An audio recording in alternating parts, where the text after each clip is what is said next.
中国経済のルール、これを根底からひっくり返して富裕層の在り方そのものまで変えてしまうかもしれない一つの秘密文書について深く掘り下げていきたいと思います。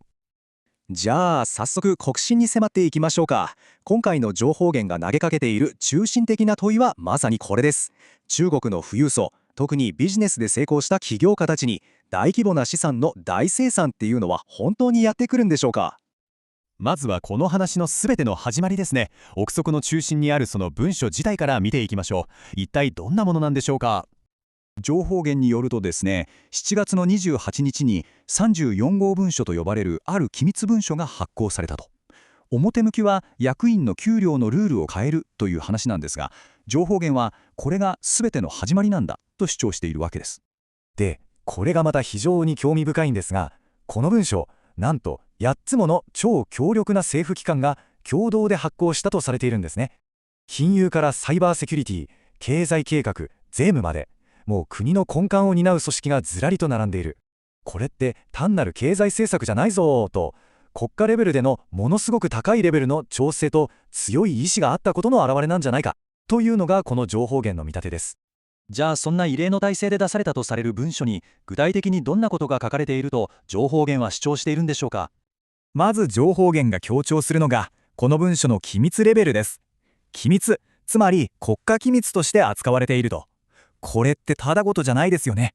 内容の重大さはもちろん、政府がこの改革をいかに本気で、そして慎重に進めようとしているかの表れだと、そう分析しているわけです。要するにこれって単なるルール変更じゃないぞと、中国の経済成長を引っ張ってきた企業家たちをターゲットにした徹底的な経済の反革命、つまり経済の顔をした政治的な武器なんだというのがこの情報源の解釈なんですね。富の構造を根本から変えようとする政治的な動きだというわけです。ではここからは具体的で、そしてかなり厳しいとされる新しいルールの中身を見ていきましょう。まずこれです。 50%。 これが何を意味するかというと、役員の給料のうち会社の業績によって変動するボーナス部分、これが全体の半分 50% を超えちゃいけないという上限が設けられるという主張なんです。トップ経営陣が会社の利益から莫大な収入を得るのを直接的に制限しようということですね。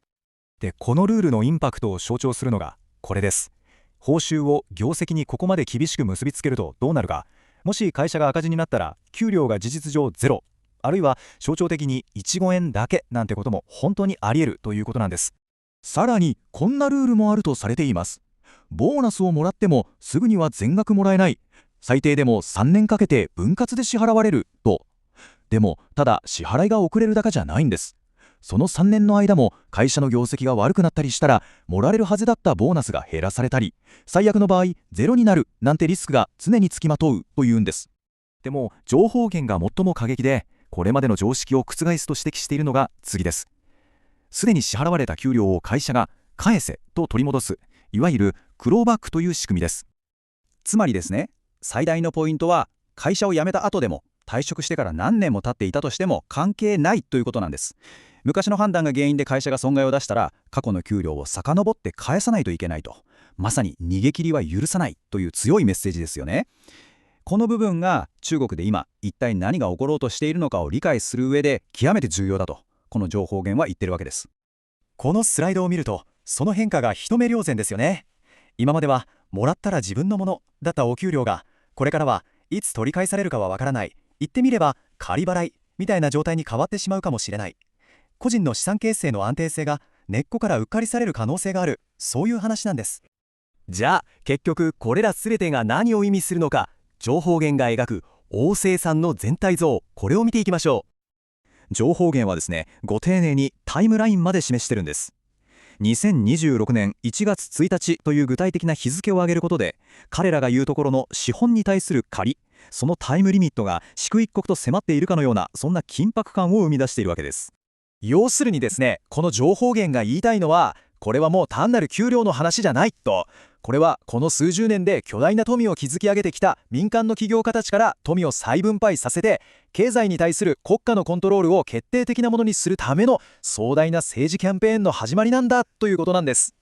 さて、ここまでこの情報源が提示する主張を解説してきました。もちろんこれはあくまで一つの見方、一つのシナリオです。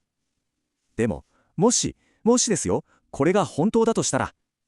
世界最大級の経済大国である中国が進む道が根底から変わってしまうのかもしれません。改革開放から続いてきたあの市場経済の時代が本当に終わりを告げようとしているのか、そんなとてつもなく大きな問いを我々に突きつけているわけです。